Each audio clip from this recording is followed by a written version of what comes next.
dado muito interessante aqui, ó. Já que a gente está falando de dados, Paulo Loyola, Diego, vocês que são apegados nos números, pega esse número aqui, ó. De acordo com o governo de São Paulo, na última semana, 398 detentos que estavam em saída temporária foram presos e reconduzidos às penitenciárias do estado.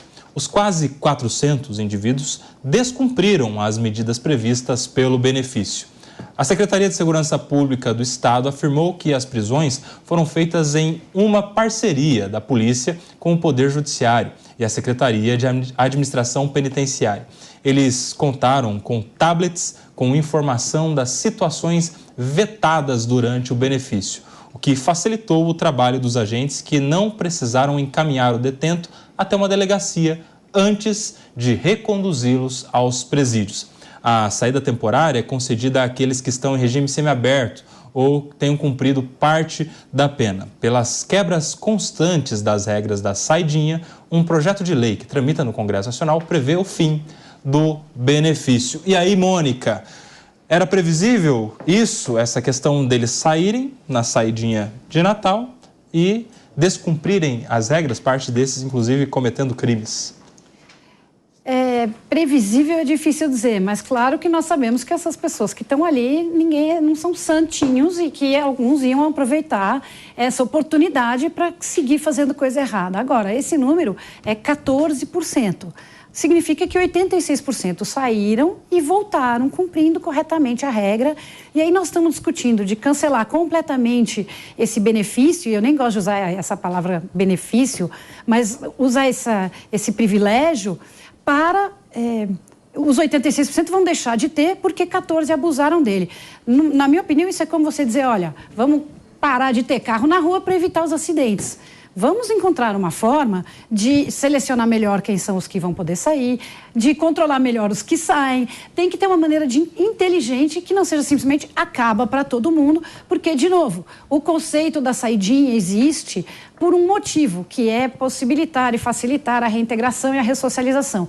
A não ser que nossos presídios, nossas penitenciárias vão se transformar num lixeiro humano e joga o cara ali, ele vai aprender a universidade do crime e nunca mais vai sair. Se tem alguma esperança de que a saidinha serve para alguma coisa, e aí vamos discutir, porque vocês estão rindo porque vocês acham que só no Brasil tem. Que o Diego está rindo aqui, ó. Coloca o Diego. Mas não, eu não acredito Eu estou rindo porque eu estou olhando para o Palumbo. Esse programa aqui, o Palumbo tinha que estar apresentando. Não, eu não sirvo, não. São os temas dele. Mas eu acredito que existe um motivo para existir a saidinha e que não é só no Brasil e que de alguma forma isso contribui para uma possibilidade de ressocialização e que esse é um objetivo que a sociedade inteira tem que querer, que a pessoa entre por um crime pequeno e possa sair e voltar a ser produtivo para a sociedade. Então, se existe alguma razão, que ela seja mais bem feita. Ô, Diego, você acha que esse número aí de 14%, é isso, né, Mônica? 14% descumprindo as regras. É um número aceitável para a manutenção desse benefício, ou desse direito, ou desse privilégio, ou dessa previsão na nossa lei de execuções penais? Ô, Koba, a gente tem que perguntar isso para a família daquela jovem lá do Distrito Federal que foi ameaçada pelo namorado e que o namorado, assim que estava preso e assim que teve o benefício da saída de Natal, foi lá e tirou a vida dela. Mas detalhe, esse cara ia matá-la de qualquer jeito quando saísse. Se ele tivesse preso, de repente, não, Mônica. Enfim, isso seria exercício de futurologia. Você falou uma coisa muito interessante aqui. A gente acha que só no Brasil tem isso. De fato, você questionou isso, a gente conversou sobre isso nos bastidores aqui. Eu não conheço outro país que tenha uma facilitação tão grande para criminoso como nós temos aqui no Brasil. Isso não é um problema só da saidinha. Ao que parece, nós temos todo um sistema de justiça, todo um sistema de legislação penal que privilegia o criminoso, que coloca na sociedade a responsabilidade pelo crime, não no indivíduo. Porque num país ideal, uma política penal ideal, até para que ela se valide perante a sociedade, ela tem que garantir que o criminoso seja punido.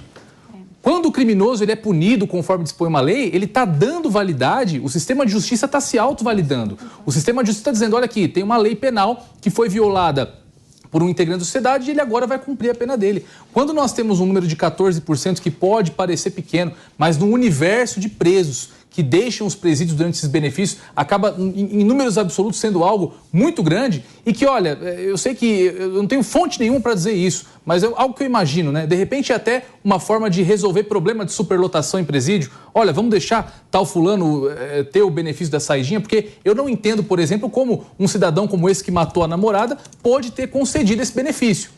Então, imagino eu que as finalidades legais do benefício da saidinha, na prática, sejam muitas vezes violadas para resolver problema de superlotação do nosso sistema penitenciário. Fato é mais um benefício, tal como é a audiência de custódia, tal como é a progressão de regime, que favorece a criminalidade, que não colabora para a ressocialização e que acaba por tornar ineficiente o nosso sistema de justiça, o nosso sistema de legislação penal. Ô, Paulo, a gente tem visto crescer nos últimos anos uma discussão a respeito do desencarceramento, uma certa falência do sistema prisional brasileiro que não leva a bons índices de ressocialização. Prova disso, tanto de número de reincidentes. São muitos os reincidentes, ou seja, pessoas que passam pelo sistema penitenciário e que não melhoram. Pelo contrário, geralmente na reincidência são crimes até mais graves. Isso, claro, tem a ver com o domínio de muitos presídios pelas facções criminosas. Como você enxerga esse tanto de direitos e benefícios que hoje estão valendo para os presos, inclusive essa saidinha, não só no Natal, mas no Dia dos Pais, no Dia das Mães, que levam ainda mais números de insegurança para a população, são crimes acontecendo. Uma coisa importante que passou um pouco batido aqui da discussão é como a gente coloca essa questão da saída temporária. A saída temporária, ela é um benefício para quem já pode sair da prisão. São pessoas que já estão em regime semiaberto, ou seja, elas já trabalham durante o dia e precisam retornar durante a noite. Então, isso traz um outro elemento aqui para a discussão, que a questão não é se pode sair, porque se a gente está falando que a pessoa não pode mais sair até cumprir a pena, a gente vai acabar também com o regime semiaberto. Não todos, Paulo. Parte desse número deveriam ser os presos que deveriam cumprir as suas penas nas colônias penais agrícolas que não existem, simplesmente não existem no Brasil. Mas tu está querendo fazer gulag em 2024? Eles vão... Não é gulag, isso é o que prevê a lei. Não, à noite, eles deveriam voltar à noite. A lei prevê a existência de colônias agrícolas penais onde eles podem cumprir a pena em regimes diferenciados. Tá? Parte dos presos que saem nessas saidinhas são os presos que deveriam cumprir sua pena nesse semiaberto da colônia agrícola. Que não temos no Brasil. Que nós não temos no Brasil. Agora, a questão que eu quero trazer e reforçar. A gente não está falando aqui, então deixou o cara sair e ele vai fugir. Esse cara já sai todos os dias. Ele já sai todos os dias. Ele não está saindo pela primeira vez no Natal. É que essa característica dessa saída temporária de Natal, como benefício constituído, gera um sentimento popular de vingança mais enfático. Na verdade, é a única diferença, porque essa pessoa, repito, e é o único dado que eu quero acrescentar aqui, essa pessoa ela já sai, ela já tem direito a regime semiaberto. E lembrando que assim, regime semiaberto é uma característica de todas as grandes democracias do mundo. O Brasil não inventou regime semiaberto. Então, para discutir a saída temporária, a gente vai ter que colocar em pauta o próprio regime semiaberto. É isso que a gente está falando, que não vai ter mais regime semiaberto também no Brasil? Não tem mais... Porque é isso que está sendo colocado quando se diz que alguém que saiu ali do Não dá ideia para processo... eles, não, só estou dizendo que uma coisa leva a outra, que existe uma consequência óbvia dos dados. Eu sou radical extremista. O preso quer passar o Natal, Réveillon, Dia das Mães, Dia dos Pais em casa e não cometa crime. Ô, Palumbo, para acrescentar na sua discussão, mais informação. Com os feriados de dezembro, a Justiça do Rio de Janeiro liberou mais de 1.700 presidiários para a saída temporária. É a famosa saída de Natal. Mas agora o Rio de Janeiro já registra os primeiros foragidos de 2024. Isso porque 253 pessoas ainda não retornaram aos presídios. O prazo terminou na noite do dia 30 de dezembro. Todos esses presidiários que foram beneficiados com a medida cumprem pena no regime semiaberto que explicava... Nem todos saem para trabalhar. Ou seja, eles passam a noite no presídio, mas saem durante o dia para trabalhar em regra. Fala, delegado Paulo. Tem presídios que tem horta, tem algumas atividades ali que eles ficam trabalhando ali na parte externa do presídio, sendo vigiados, depois eles retornam para as celas deles. Eu sou bastante radical, eu não tenho vergonha de falar, sou extremista Eu acho que uma pessoa dessa que saia e mate um adolescente, uma mulher, um pai de família, já não valeu a pena isso daí. A regra deveria ser muito simples, que é passar o Natal, o Réveillon, Dia dos Pais, Dia das Mães, em casa, não cometa crimes. Aí você pode passar à vontade. Muitos saem com missões, inclusive, para matar policiais, porque tem dívidas com facções, e uma das formas de acabar com essa dívida é matando policiais, eles crescem no mundo do crime.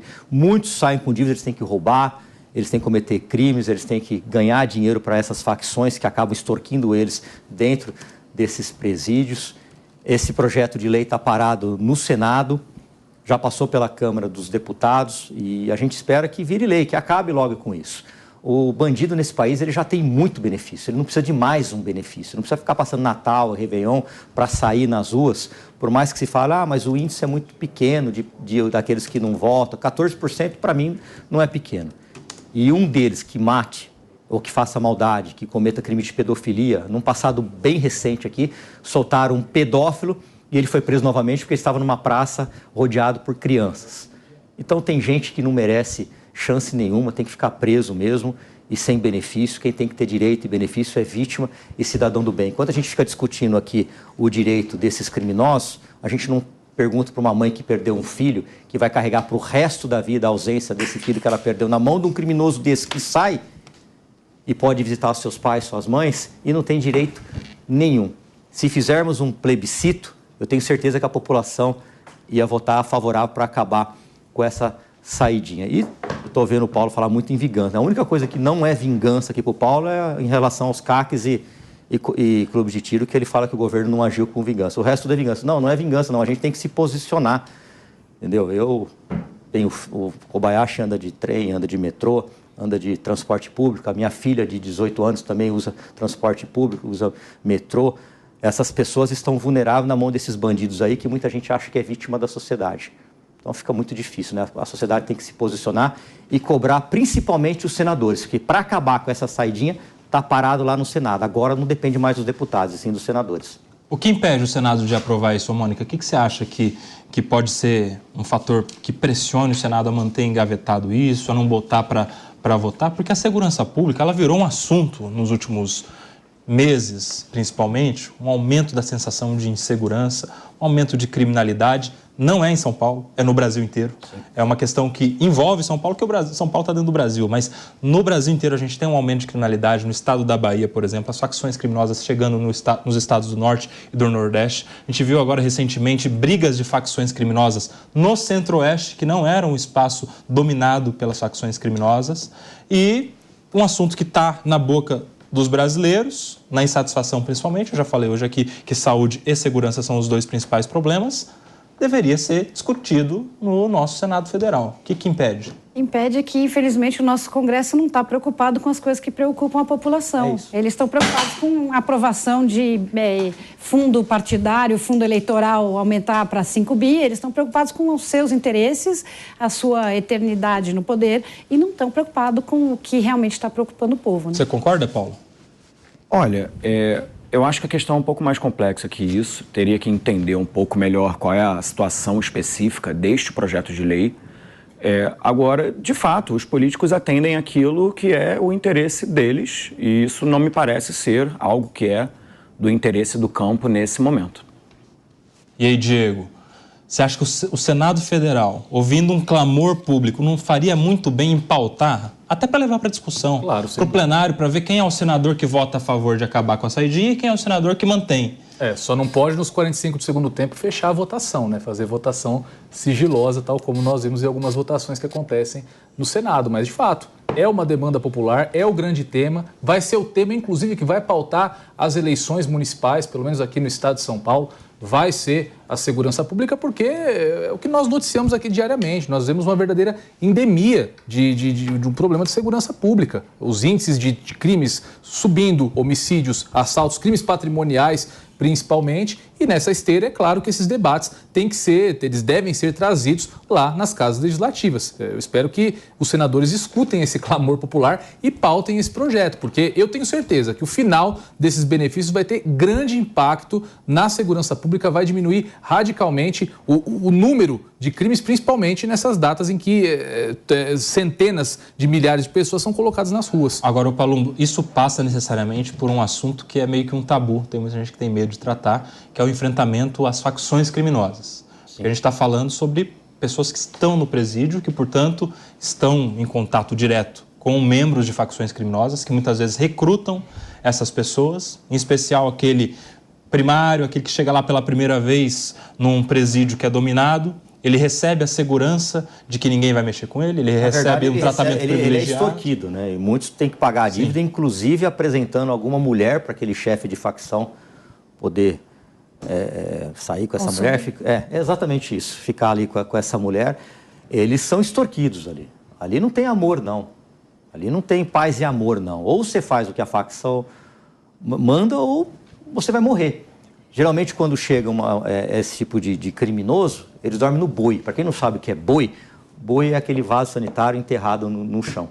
Você dorme ali, porque não fica um amontoado de gente, entendeu? Eles não têm direito de absolutamente nada e a facção já chega cobrando uma mensalidade. Você tem que pagar, pronto e acabou. É assim que o PCC ganha o seu dinheiro dentro das cadeias. Eles falam muito em liberdade, em não serem punidos, mas eles já fazem isso com os presos que chegam no presídio, né? Agora, mexer com facção realmente não é fácil, precisa ter coragem, precisa ter peito para mexer com facção. Eu me lembro aqui na Câmara de Vereadores, quando eu pedi uma CPI para investigar o PCC na máfia dos transportes aqui na Prefeitura de São Paulo, e está lá, só 2 vereadores assinaram.